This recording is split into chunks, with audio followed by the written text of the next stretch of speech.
right, guys, a question that I get all the time from new traders is what type of indicators do I use and how do I actually utilize them in my trading system and setup?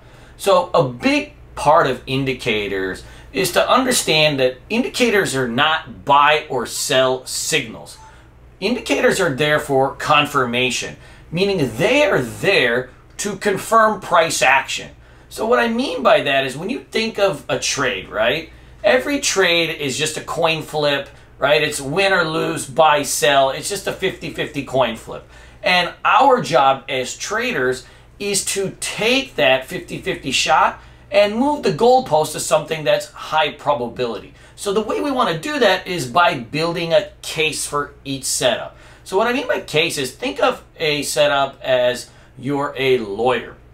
You're looking for pieces of evidence beyond a reasonable doubt on why and where to get into a particular name.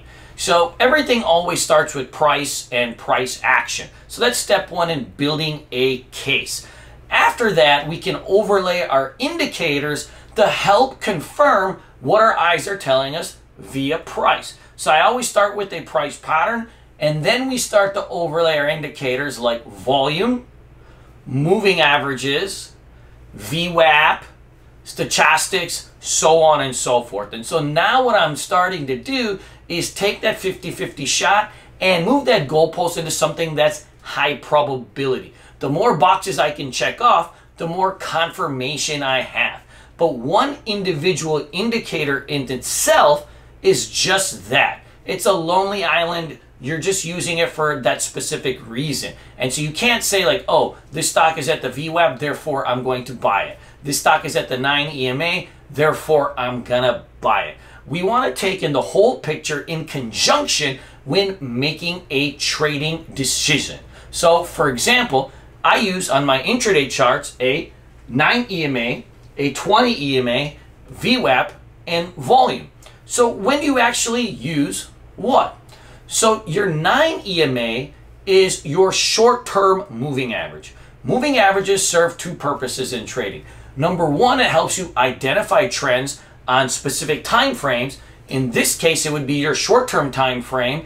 And then it also can act as areas of support and resistance, meaning areas you could actually bounce a stock off or fade a stock off. So we use it in two different ways. So your 9-day moving average, when you're using it in intraday trading or even on your longer term charts, it signifies that short-term trend. So it is used for quick pullbacks and for very shallow trades when the market opens. So oftentimes, like if you look at the market and you see a stock starting to trend, what you'll see is in that morning session, that 9-day moving average will act as a bounce point and support, but it no longer holds true once you get past that morning. So this is a trade that I took in ENPH in the chat room yesterday, and this is just a very simple setup. It's an opening range breakout based on a stock that has earnings. So ENPH announced earnings that were received really, really well. So you had a big gap in the market yesterday.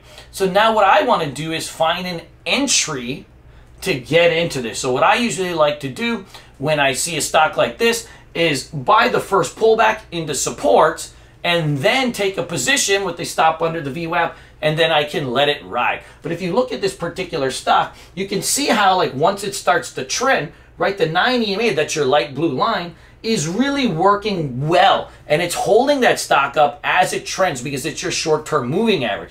But as the day progresses, and it's usually around 11:30, 12, you can see that it no longer starts to act as support and the stock actually breaks under it. So in the morning, you can use the 9 EMA's actual bounce points. You get a stock that trends and it pulls back to that 9 EMA. When you get a green candle to hold, you can actually take a position in it and then use that EMA as a way to ride up that stock. But it becomes invalid as the day progresses because guess what? At the open, you don't have that many candles, so your 9-day moving average acts as a ton of support. But as the day progresses and you have more price action to digest, what you need is deeper pullbacks. And so that's when you'll start to see things like the VWAP and steeper pullbacks come into play.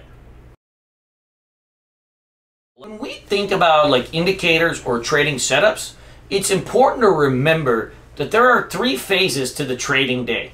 So the open is your 9:30 to 10:30, and then your midday is your 10:30 to 1 p.m., and then your close is 1 to 4 p.m. So the actual setups and the entries and even the indicators that you use will be vastly different depending on the time of day. If you're using a short consolidation pattern that you would do at the open, but you tried to do that type of pattern, say at noon or 1 p.m., you wouldn't have the same success. At the open, it's all about price volatility and price discovery. So when you get those short-term consolidation patterns, they can actually be really, really explosive because the open is about explosion. But when you get into that midday, that lunch period, and you start to see these kind of consolidations, what's going to happen is they're not going to actually follow through or even hold, because during that phase of the day, you need deeper pullbacks. And so you'll often see stocks pull back into the VWAP areas, and then in the close, you tend to choose a side and you drift back towards wherever that primary trend is. So when you're looking at your indicators and just your trading day, remember that the open is hot, right? And then the midday is about consolidation and retracement. And then end of the day, you'll usually choose a side and then you can play it back to the upside.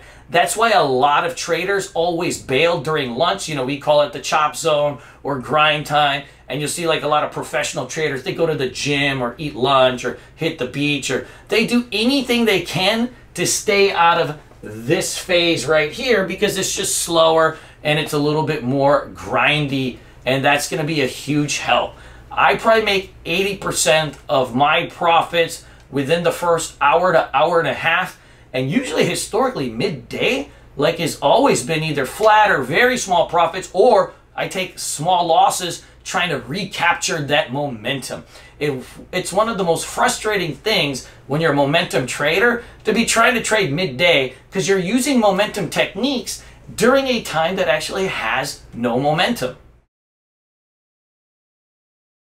Guys, let me know if you have any questions or comments. I love hearing from you guys. Make sure you smash that like button. Look forward to hearing from you.